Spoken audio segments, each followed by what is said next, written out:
Ni la sobi. Ah, dia ono be. Pram naa la.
Hai.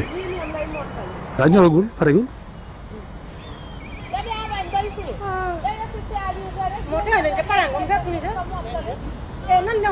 Ah, fan la jàmm fii.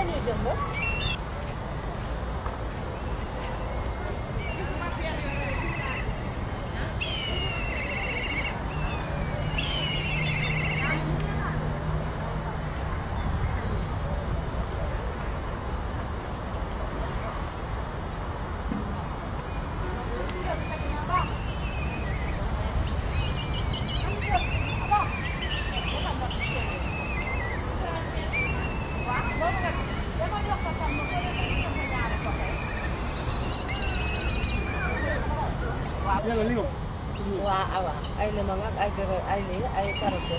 Vous mettez ça. Quand ça combien d'ailleurs? Carotte yaa ngi. Parce qu'on n'a pas de moyen pour améliorer ko. Lii saakoote la. Lii pomme cannelle la.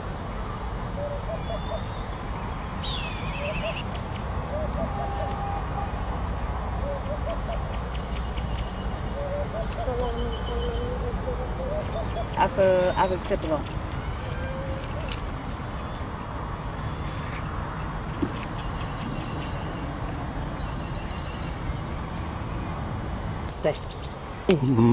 Lii la épice la.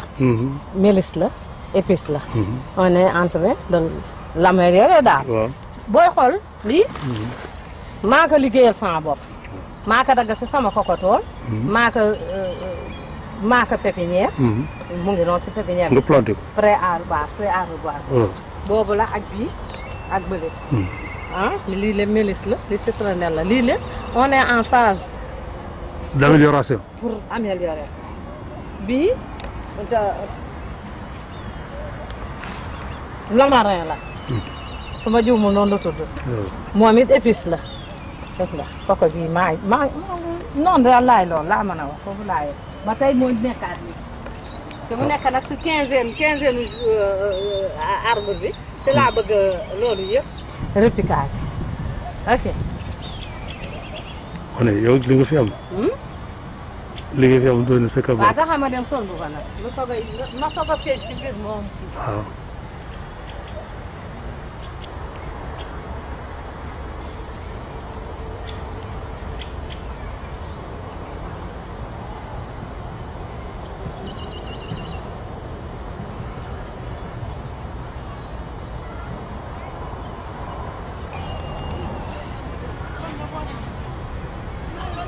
Pape Sidi. Cheikh Bintou Fall c'est une femme de poigne de. Jenge nan di bari na di ko koy jëmbal.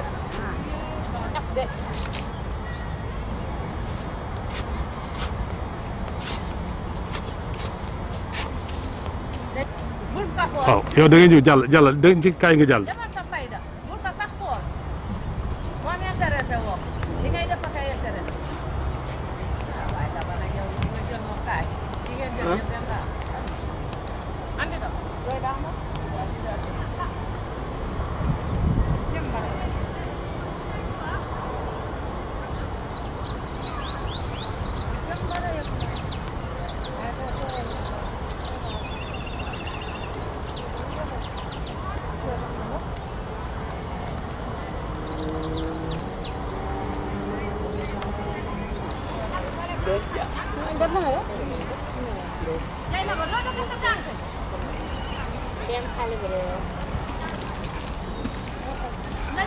waaw nga génne la sama boîte mel fu ma seen photo laal rek acca na ku nekk dugal ci yéen dugal ngeen seen bopp noo leen di génne foo nekk mu yëg sax kii de waaw yéen dafa def ci bële li ma yéen dafa yow nag Pape Sadio loo fi jariñ nag te yàlla la si boole mot sagu ñëpp xam naa ni ma suñu te yëpp dina kam mbut ca góoral ni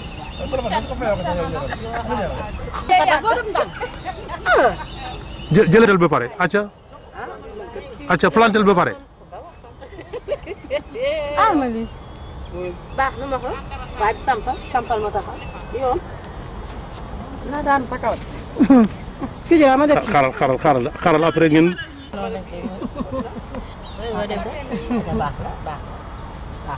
voilà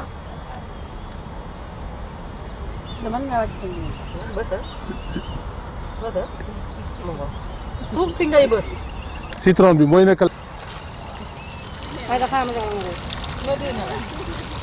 Madina laay ay da aja ko jaba xoolal awa bi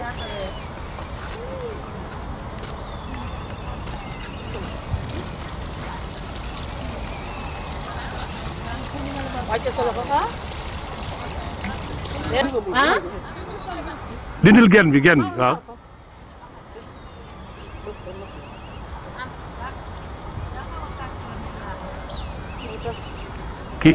kii lam ngeen war a wut rek xar ko xotti ko kii lam lañ koy xottee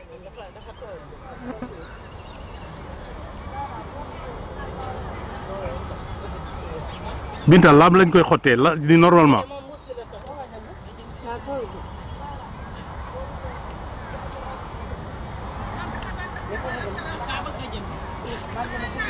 gasal ko baax na dugal baax na xëccal ko suuf bi ngay xëcc bi gas nañ ko gas nañ ko jëmbat ko rek moo jubal ko jeex na léegi nag ko jëmbat bu pare sottil bokk monsieur le maire la monsieur le maire il fait partie des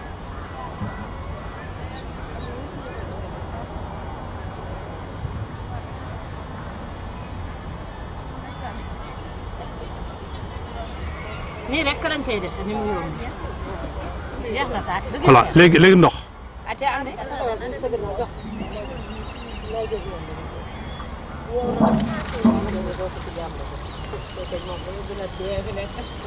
xanaa gis leen Macky Sall tey muy jàmbat mu ngay jëm gis leen ak li ma ngi baa koy leeral suñu pare waaw noo nga sa banaana ya waaw inshallah loolu yëpp dañ koy def inshallah 15 inshallah waaw acca ñu dem citron ba léegi après ñu jàll ci interview wan ko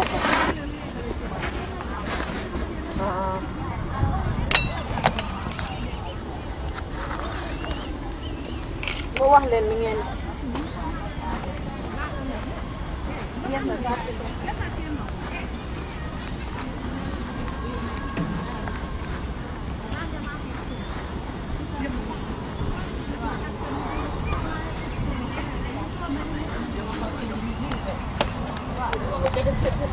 laay mooy tali daal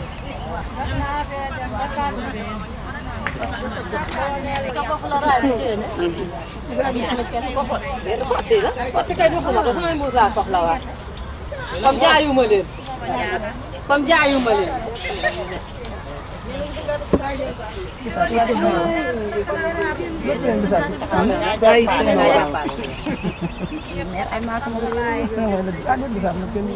man dama ko gisoon nag kee ma ko wan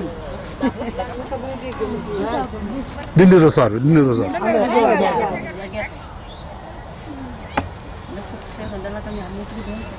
moom laa leen di sàbbi laa leen di waaw. dañuy bëgg a améliorer tool ci kër. waaw. kër gaa ngi tool gaa ngi. am na ndox. voilà.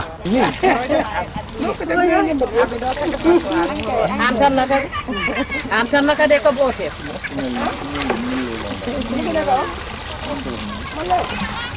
déedéet abi mi la ni tàngal.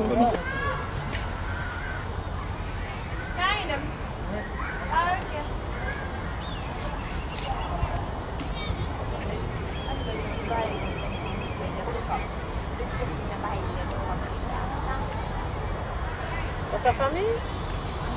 Présentez-vous vite dans le micro. Bonjour à tous. Ma dindi ko. On devait obéir. Voilà, allez. Le micro vite. Je dis bonjour à tout le monde. Yo, vous devez faire présentez-vous à notre micro. Je me présente Bintawan, présidente d'IFDEC, l'Union des femmes pour le développement endogène de Kamb. Kamb, c'est un village traditionnel situé dans la commune d'arrondissement de Mbao, dans le périphérie de la forêt classée de Mbao. Nous sommes aussi dans la forêt classée de Mbao comme présidente du comité de surveillance. Nous sommes aujourd'hui, comme on a l'habitude de le faire, depuis 16 ans, pour suivre la journée de l'arbre et la valorisation et la reforestation des arbres.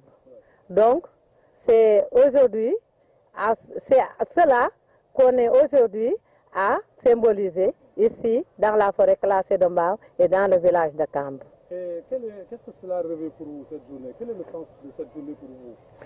Le sens de cette journée pour nous, c'est de reboiser de nouveaux arbres, de valoriser et de revoir nos arbres anciens et de les revaloriser, comme on a l'habitude de le dire, et de les entretenir, et parce qu'on a su carrément le pacte des arbres dans la forêt.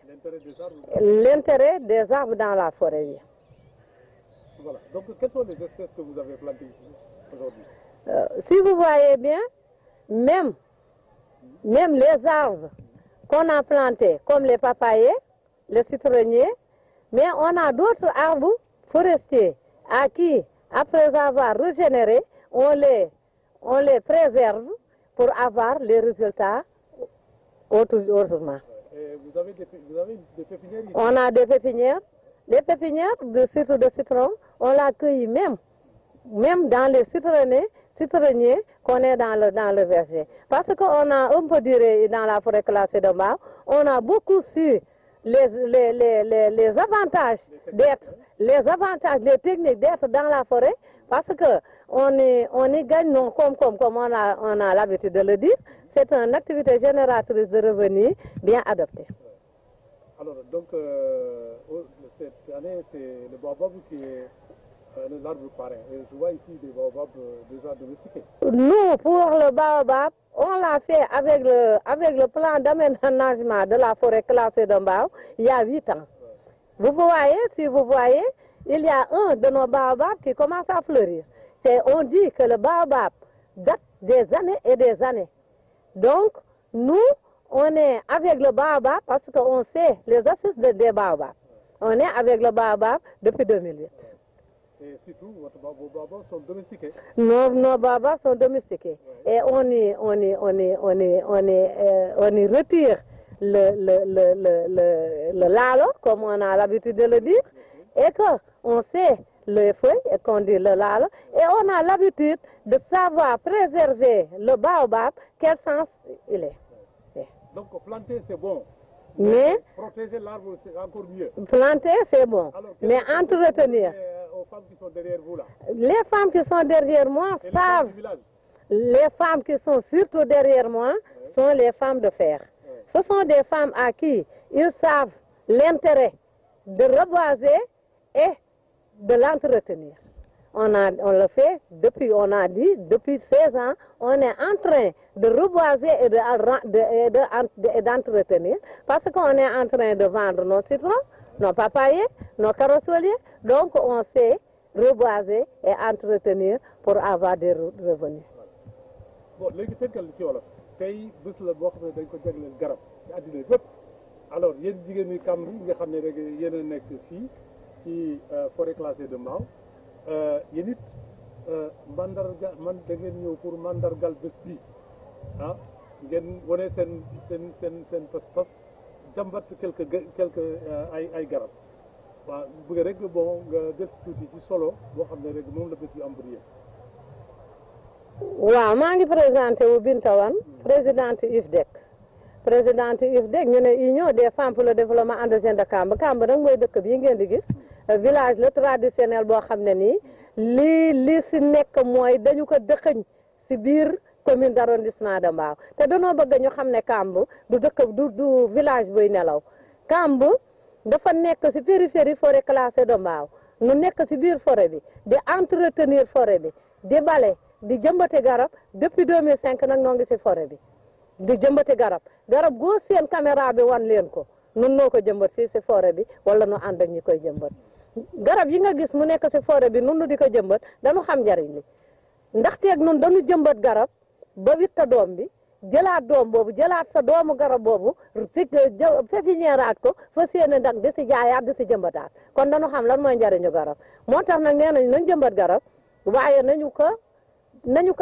jariñoo ku laa jariñoo dara nag da nga siy sonn moo tax nag dañ siy sonn amul naaj bu tàng amul kër gu sedd waxtu mu doon rek dañuy nekk si garab yi di roose di toppatoo di élaguer yëkkati traité ba li nga xam ne dafa nekk liy gaañ garab du ko sono alors yan xeetu garab yi fi nekk nag bari na ndax su ma tuddee garab yi nga xam ne da ngay dem mu mel ni papaye nga witta doom bi lekk nga dem si karasol nga witta doom bi lekk nga dagga limon bi ku nekk xam na liggéey doomu limon di jariñ nga gis guy gi laala ji dañu koy def si sunu cere nga gis nebadaay li ñu wax ne lépp daf koy faj nga gis neb-neb nga gis guy nag ba nu ko dalee am dafa yàgg nga gis nag arbre forestier yi lu mel ni acacia gi nga gis xotti biteel yi guy yi moom daal tool baa ngi nii ngay xool lépp loo xool sump yi ngay séen lépp nun noo ko toppatoo noo ko liggéey di witta doom yi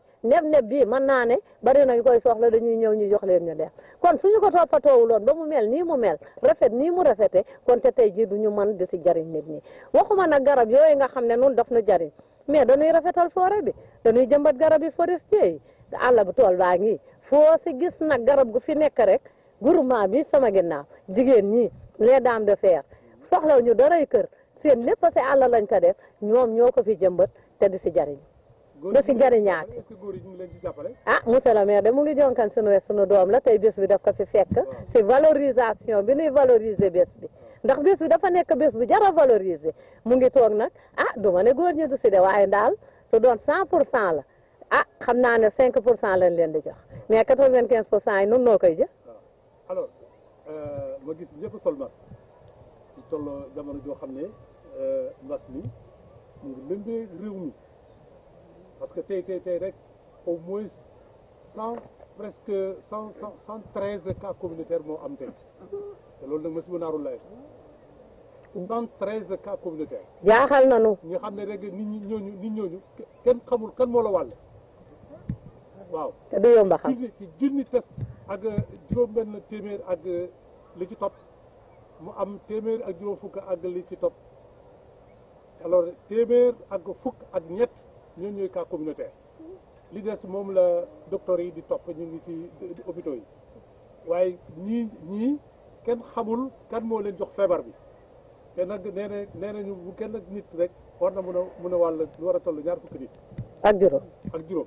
xam ne loolu garaaw na léegi nag looy ñaaxaati nag surtout nag am ñaari mag yoo xam ne ñu ngi leen di saq te ñu ne feebar bu mag ñu lay topp. ñaax bi de dañuy ñaax ndax dama bokk ci ni nga xam ne dañu leen a jël ci relais communautaire yi nga xam ne ñoom dañu bokk ci engagement communautaire bi ñu def formation bi avant pendant et après la tabaski avant la tabaski def nañu sensibilisation ci dëkk bi yenn ruq yeeg ruqaat yi moytuloo nit ñi tabaski ji nu delluwaat ci dëkk bi delluwaat ndax lii la ñu naan ça fait le compte occasion la ndax fii ma taxaw di wax ñett rek bokk nañu ci engagement communautaire bi ci jataay bii ma ne ñu ngi wax ak nit ñi ndax gis nañu ne xale bi communication bi nag dafa xaw a du ñu ne dafa faussé waaye dafa xaw a doy waar ndax waruñu woon ne xale yu ndaw yi àndul ak benn feebar affaire bi lu leen sonal mbas mi du leen sonal dañu waroon leeral nit ñi ne leen feebar la bu ñëw ku mu sonalul bu la jàppee dina sonal ka nga wacca sa kër ga ndax ñu nga wacca xale mag ña sa kër ga sunu bébé yi ñu nga sa kër ga nun nag comme nu ngi si forêt classée bi dañuy jël mag ñi nu déggal xëcc leen ñëw teg si sunu néeg bu rafet bi nu yendoog ñoom ñu moytu xale yi waaye nag loo moytu bëccëg guddi foog nga dem raaxaloo ak xale yi nu di leen xamal ne leen Covid bi dëgg la mbas mi dëgg la coronavirus bi dëgg la mu ngi faagaagal lii nga wax mu feeñ li feeñul moo ko ëpp kon nag sonn nañu nun bàjjanu gox yi sonn nañu nun relais communautaire yi sonn nañu nun ñu engagé ne dañuy jéem a sensibiliser nit ñi nag am na lu si loolu ndax si sensibilisation bi suñu waxee ba pare dañu lay laaj loo leen nuy jox nun yóbbal nu yóbbu ñoom nag nee nañu nañu exiger masque yi ak nu mu manti demee rek nañu exiger masque yi couvre-feu bi nee nañu nañu koy yëkkatiwaat bokk na si li nga xam ne dina gën a wàññiwaat mbir mi kon nag lii tamit yóbbante la wax nañu ko sa dëkk ba dem na si kaw yóbbante waat nañu la ko fu mu mën a yegg na fa dem. jërëjëf. Monsieur le maire, voilà. Regardez la caméra. Et présentez-vous à notre micro. Vous êtes? Je m'appelle Pape Sadio Dembélé, je suis conseiller municipal dans la commune de Mbao. Voilà, donc Monsieur Dembélé, vous avez assisté à la journée symbolique de reboisement des femmes de l'Union des femmes pour le développement endogène de Cam. Oui. Alors, donnez-nous vos sentiments. Bon, c'est des sentiments d'abord de satisfaction et des sentiments d'avoir vécu ça. Donc, on avait l'habitude de célébrer ces journées avec un peu de folklore, mais cette année-ci, on ne l'a pas fait, en tout cas dans la commune. J'ai entendu qu'on l'a fait à Diamniadio, mais en tout cas, nos braves mamans qui sont là, comme elles ont l'habitude de célébrer ça chaque année, cette année-ci, ça n'a pas dérogé. Elles ont tenu à célébrer ça, même si c'est un peu terne, un peu timide. Peut-être que c'est le corona qui oblige. En tout cas, elles ont tenu à célébrer ça et nous aussi, on a tenu à être présents. Alors, en vous prenant au mot, vous êtes conseiller municipal, vous avez tout de suite parlé de corona. Oui. Et au moment où nous parlons, en tout cas, le corona, la Covid-19, oui, n'est-ce pas, en tout cas, monte en flèche. Et quand on dit maire, quand on dit collectivité territoriale, enfin, je crois que ça sous-entend un peu les populations. Oui. Alors, quel conseil donnez-vous à ces gens-là? Ou quelles sont les actions que vous êtes en train de mener dans la collectivité pour, n'est-ce pas, la protection des populations? D'abord, c'est des conseils qu'on donne tout le temps aux populations. D'abord, c'est d'être avec elles, auprès d'elles, les aider, surtout quand on sait qu'avec la Covid-19, il y a eu beaucoup de problèmes avec les populations et les familles. Donc la commune est en train de les aider tant bien que mal. Mais surtout, continuer à la sensibilisation par rapport à la Covid, par rapport aux anciens, aux vieux, mais surtout aux enfants qui sont maintenant dans toutes les rues, ils ne sont pas à l'école. Seuls les enfants qui sont à la classe d'examen sont à l'école. Maintenant, tout le reste sont dans les rues. Donc, il faut continuer à sensibiliser. président a annoncé, n'est-ce pas, la couleur et le ministre de l'Intérieur a pris des mesures. Et maintenant, ces mesures, comment entendez-vous les vulgariser? Bon, je dirais qu'on a un peu raté le coche depuis le départ. On ne devait pas lâcher prise. Donc, il faut, bon, c'est pas trop tard. Il faut toujours continuer à sensibiliser et partout, la sensibilisation dans les maisons, aux champs, dans les rues, à l'école, partout où qu'on est. On doit continuer à sensibiliser. Surtout, la seule solution qui existe, en tout cas pour l'instant, c'est le port de masque. Donc, on dit à tout le monde de porter leur masque. Man bésu garab mandargal nañu bés bi ña bay garab ñu ci jàmbat yow en tant que représentant des collectivités territoriales loolu lan nga yëg-yëg nga ci am ensuite lan ngay ñaaxaate rawati encore wax tudd nga fi coronavirus et léegi nag looy ñaax askan wi ba tey ñu gën farlu ci waaw man maa ngi tudd Pape Sadio Dembélé man maa ngi tudd Pape Sadio Dembélé nekk conseil municipal ci commune de Mbao donc fii ma ñëw tey tool boo xam ne la xëy na suñu yaay yi ñoo ko yor mais tamit du tool boo xam ne buñ nekk gan la miin nañ fi trop ndax fii lañ dëkk fii lañ yoroo ci village bi ñu nekk nii fi laa dëkk fi laa yoroo donc foo xam ne la miin nañ fi dañ fi ñëw tout le temps li nga xam ne tey mooy journée nationale de l'arbre bi xëy na am na ay jamono yoo xam ne daan nañ ko fi defee wala daan na gën a xumb nii donc tey ñu ngi dégg ne ñu ngi koy def à Diamniadio xëy na corona moo tax mu nekk tey benn événement boo xam ne xëy na bëriwul nit trop mais en tout cas ñun ak suñu yaay yi nga xam ne ñoo nekk fii ci tool yi di ay suñu yaay yu jàmbaare macha allah ñoom ñëw nañ fi tey def journée bi symboliquement nekk fi yenn fi sooba tey jëmbat fi ay quelques garab roosé def li ñu war a def yëpp daal. donc loolu loo xam ne lu ñu dund la ñun loo xam ne lu ñu gis tout le temps la te nekk na loo xam ne lu ñu kontaan la lool. alors ñàkk xumb bi tudd nga coronavirus. et gis nañ mu ngi lëmbee réew mi actuellement. ndax tey rek au moins 113 cas communautaires. xam nga ne loolu bëri na. trop waaw léegi nag ba tax na démb rek la nguur gi jël ay mesures yu bees looy àddu ci loolu.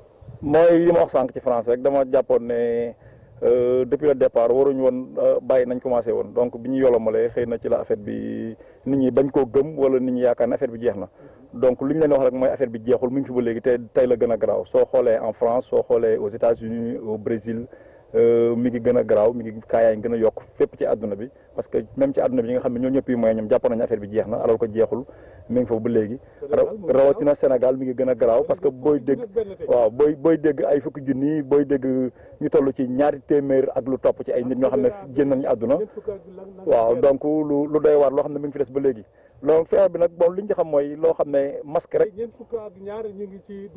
jeex na donc loolu nag mu nekk lu doy waar comme nag lu doy waar la te ñun li ñu jàpp mooy masque képp lañ gis ne instant bi moom lañ gis ne moo mën a fànq feebar bi li ñuy wax mooy ne ñëpp di takk seen masque ak fu ñu toll jarul ngay gis gendarmerie wala police pour nga takk sa masque takk masque bi déjà du pour ñu bañ la amaan xaalis wala du pour ragal police wala gendarmerie takk masque bi pour aar sa bopp la aar sa bopp du koy ne sama yaay bi ñu wax na sànq ne bi ñu waxee ne xale yi corona du leen sonal trop xëy na ci lañ ratee coche bi ci lañ xaw a fayetu di mais ku nekk xale corona bañ laa mën a sonal am nga mag mu nekk sa kër moo xam mag mu góor la wala mag mu jigéen la moo xam kenn koo xam ne xale la sax mais ku feebar la te ko xam nañ ne corona day sonal koo xam ne dafa am yenn feebar respiratoire déjà donc na ñëpp li lay war soy di takk seen masque te bañ koo takk parce que police moo tax wala gendarmerie mais na ñëpp takk seen masque pour aar seen bopp aar seen i waajur aar si ñoo xam ne seen i njaboot lañ donc loolu rek mooy solution bi pour le moment waaw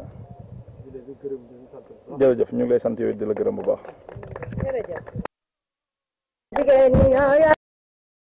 Je veux dire ambiance sax.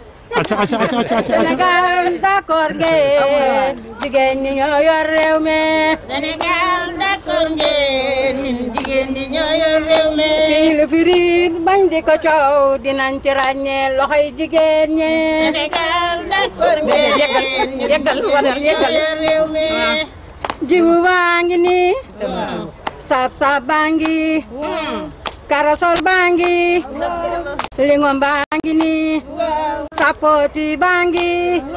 loo fi soxla mi ngi nii. léppay faj daal feebar yu metti yi ci biir réew mi lii koy saafara ngi daal Binta Wane moo koy liggéey. gis nga nebedaay corossol pomme cannelle passiflore bi mooy bu sew bi si suuf bu waaye